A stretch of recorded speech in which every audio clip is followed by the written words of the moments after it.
Hal-hazırda dünyada qızılın qiyməti sürətlə bahalaşır. Ən son məlumatlara görə ölkədə dünyada qızılın qiyməti 2402 dollar təşkil edir. Bəs görəsən ölkəmizdə qızılın qiyməti bahalaşıbmı?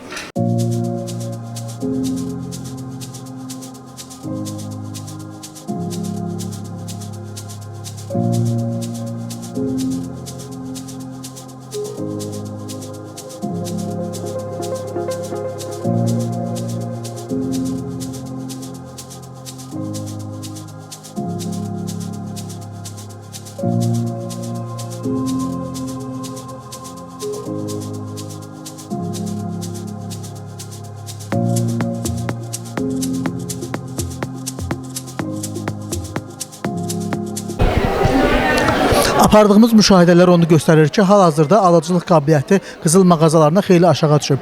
Satıcılar isə qiymətlərin 500-600 manat arası bahalaşdığını bildirirlər. Əslində bu dünya bazarında qalxmağı ilə yəni əlaqəlidir. Bizdə də yəni ticarətdə də biraz zəifləmə oldu. Əvvəllər daha münasib olduğu üçün biraz müştərilərimiz də daha bol olardı. İndi Türk qızılın demək olar ki, təklif eləyirlər 175-180 civarında. İtalyansk qızıl hardasa 200 civara, yəni 220 civara qədər qalxıbdı, dəyişibdi qiymətlər. Amma əvvəl yəni hardasa 140 Türk qızılı olardı, 170, 160 olardı İtalyan qızılı. Yəni fərq bu qədər var. Ən populyar ümumiyyətlə İtaliya və Türk qızılı. Bəli, ən çox yəni hal-hazırda tələbat olan İtalyanski və Türk qızıllarıdır. Rus qızıllarına bir o qədər də tələbat yoxdur. Hal-hazırda dünya birjasında qızılın artımı müşahidə olunduğuna görə, yəni ölkəmizdə də qızılın qramında artım müşahidə olunur. Belə deyək, bir ay, 2 ay bundan öncə 585 əyallı qızılın 1 qramı 170-175 manata satılırdısa, hal-hazırda 185-190 manat arasında 1 qramı dəyişir, qramı. 750 əyarın bir ay yarım bundan öncə 1 qramı 185-190 manat, hətta 200 manata dəyişirdisə, hal-hazırda 220-230 manat arasında dəyişir. Valla nə təsəvvür edeyim, valla biz özümüz də şokda yox. Çünki bütün günü qiymət gün ərzində 3 dəfə dəyişilir. Oca bilmirik hansı qiymətə biz müştəriyə deyək. Məsələn, insan var, səhər gəlib, baxıb mala, gün orta tamamilə başqa bir qiymət olur, birja qalxır.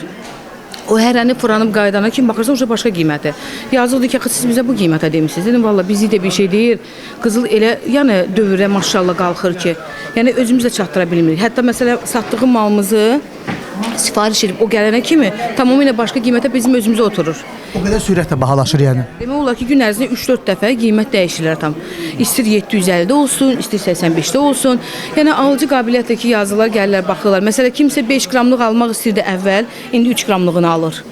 Kimsə məsəl üçün 2 qramlığını aldı, indi gəlir 1 qramlığa. Kimsə 1 qramlıq almaq istirdi, heç gəlib məsəl üçün ala bilmir malı. Bəs ümumiyyətlə əvvəlki dövrlə müqayisədə alıcılıq qabiliyyəti gələn, gedən, maraqlananlar? Təbii ki, azalıb, təbii ki, azalıb. Yəni o da ki, yəni qızılla, yəni qalxmağın, yəni o qiymətinə görədir. Yəni əvvəl yenə deyirəm, maşallah satırdıq 4-5 dənə mal. İndi yəni siftə eləyirsə böyük, yəni şükür eləyirik Allaha. Məsələn, nümunə üçün göstərən ən çox belə deyim də hansı model qızıl əvvəl neçə idi, indi neçə? Valla nümunə üçün deyək ki, indi vasanım satılan modellər, yəni sırğadır, detki şeylərdir.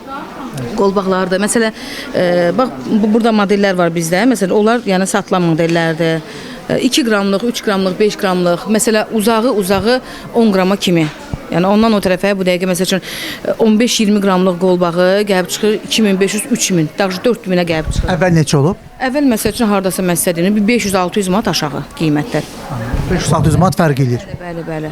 Yəni əvvəl məsələ 137 manatsa, indi bu dəqiqə gəlib çıxır 178-180 arası, 185 arası. O da firmalardan asılıdır. Bu elə söhbət gedir 85-dən, 750-dən yox. 750 məsələn atam sizə deyim 240, 280, 300 arası. O da firmalardan asılıdır. Həddindən artıq. Yəni cəmaət xeyrə şadlıqlara, yəni çətinlik çəkir almağı qızıl məmulatları. Həm də maaşla uyğun deyil bu. Yəni bu mümkün deyil bu səviyyədə qalmağı. Bunun imkan varsa, yəni yendirmək lazımdır mütləq. Yəni cəmaata görə, cəmaat əziyyət çəkməsi, xalq əziyyət çəkməsi. Təxminən nə qədər artıq istəyirsiniz? Mən çox hiss edirəm. Yəni xalq bu dövlətə arxayındır və bu dövlətdən xahiş edir. Mən də bir çox adamın adından artıq dərəcədə xahiş edirəm. Bu qiymətləri mümkün qədər salsınlar aşağı. Yəni cəmaət öz xeyrinə lazım olan əşyaları ala bilsin. Bahalaşıb düzdür, bir cığın olmasa da ancaq hər şey bahalaşırdı. Qızıl da bahalaşıb. Yəni gücünüz çatmır.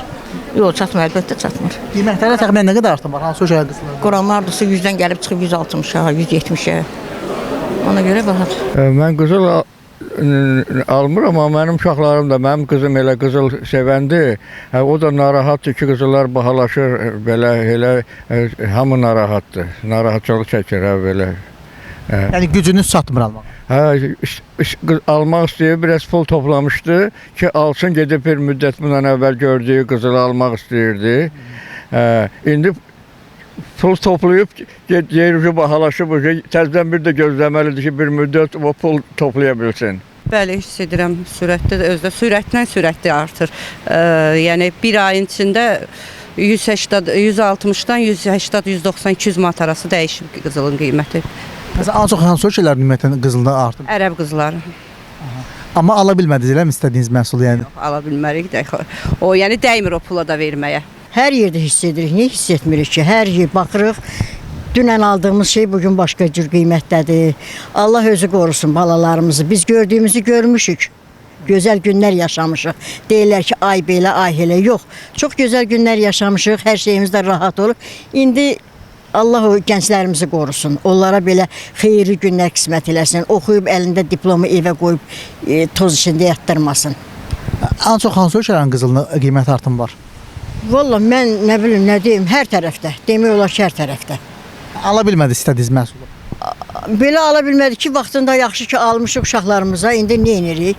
Yəni indi lazım odur ki, toy eləyən var, oğul evləndirən, qız köçürdən var. Onlara lazımdır. Qızılla yemək olmur, yemək lazımdır əsas. İçmək lazımdır. Çox bahalıqdır, deyiləsi deyil. Dünyada qızılın qiymətinin artması geosiyasi və geoiqtisadi gərginliyin yüksəlməsi ilə əlaqəlidir. Çünki qızıl tarixən həmişə yatırımcılar üçün də, dövlətlərin mərkəzi bankları üçün də güvənli liman rolunu oynayır. Təlatümlü dövrlərdə qızıla güvənli liman kimi baxır yatırımcılar və ölkələrin mərkəzi bankları. Ona görə də öz vəsaitlərini daha çox qızılda saxlamağa üstünlük verirlər. Bilirsiniz ki, indi Ukrayna-Rusiya müharibəsi qızışır, daha da qızışmaq üzrədir. Rusiya ilə anlaşmaq mümkün olmadı və dünya birjalarında belə bir əndişə var ki, Rusiya ilə Ukrayna arasında müharibə daha da şiddətlənəcək, daha çox raket zərbələr olacaq və s. Və bu geosiyasi gərginliyin artması qızılın qiymətinə də təsir göstərir. Amma daha çox təsir göstərən ticarət müharibələridir, hansılar ki, indi də davam eləyir.